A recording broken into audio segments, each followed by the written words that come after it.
¿Cómo le puede uno explicar al país que dos entes de justicia en Colombia tomen decisiones tan distintas? La que había anunciado inicialmente la Corte Suprema y la que luego anuncia la Fiscalía, magistrado. La Corte dictó una decisión, es una decisión judicial. Las decisiones judiciales gozan de las presunciones de acierto y legalidad. La Fiscalía no ha adoptado ninguna decisión, no la puede adoptar, simplemente le ha solicitado a un juez que precluya la investigación. Y será la decisión del juez la que defina el caso, el juez decidirá si le da la razón o no a la Fiscalía en su demanda.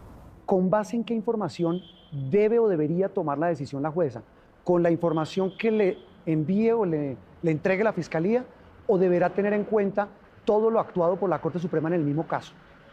Con base en toda la información que aparece en el expediente que envió la Corte Suprema de Justicia a la Fiscalía y la que allegó la Fiscalía en la investigación que realizó durante los últimos meses. La Fiscalía tiene la obligación de presentar el expediente todo. O sea, incluyendo lo que tiene la Corte. Incluyendo lo que envió la Corte Suprema de Justicia y lo que allegó la Fiscalía en la investigación que hizo estos últimos meses. También hay quienes dicen el que la Corte advierta que la juez del caso, que va a definir la preclusión o no del expresidente, debe tener en cuenta las pruebas que en su momento acopió la Corte sobre este proceso, ¿no terminaría también siendo un poco injerencia en la justicia? Como advirtiéndole a la jueza, usted tiene que tener en cuenta eso para esa decisión. No, simplemente en este caso por razón del cambio de procedimiento, o sea, el expediente de la Corte se envía a la Fiscalía y en ese expediente hay pruebas y hay decisiones. Ese expediente la Fiscalía lo debe entregar a la juez para que tome su decisión.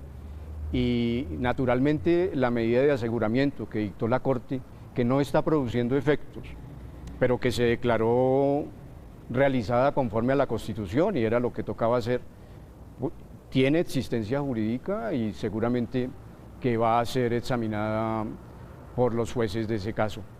O sea, un juez se pronunció en una decisión donde hay una serie de razonamientos, no son vinculantes, pero cualquier juez que resuelva ese caso seguramente no va a pasar por alto la medida de aseguramiento que en su momento, con competencia, conforme a la Constitución y la ley, dictó la Corte Suprema de Justicia. Magistrado, pero no es un tema pacífico en el fondo, porque al escuchar los argumentos del fiscal Gabriel Jaimes, él cuestiona incluso que en el auto de la Corte ni siquiera quedan claros los hechos jurídicamente relevantes. ¿Qué pasa si esta jueza no tiene en cuenta toda la información que ha recogido durante estos 3 años la Corte Suprema? No, o sea, dejemos que la juez se pronuncie.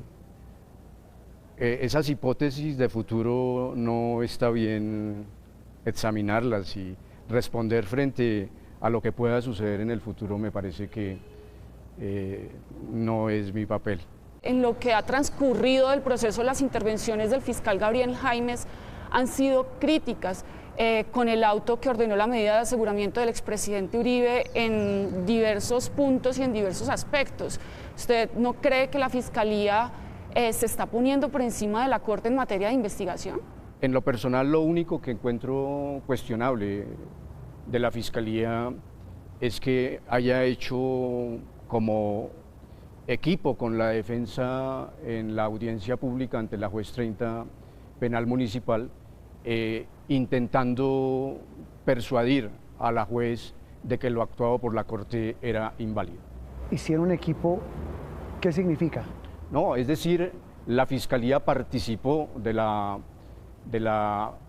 demanda de la defensa de invalidar absolutamente todo lo actuado por la Corte. ¿Y qué le dice a usted esa actitud de la Fiscalía de hacer equipo con la defensa del expresidente Uribe? No me refiero a que deliberadamente haya hecho equipo. Cuando digo hizo equipo, es decir, compartió la pretensión de la defensa y me parece que era innecesario hacerlo, intentando convencer a la juez de que la diligencia de indagatoria era violatoria de la Constitución.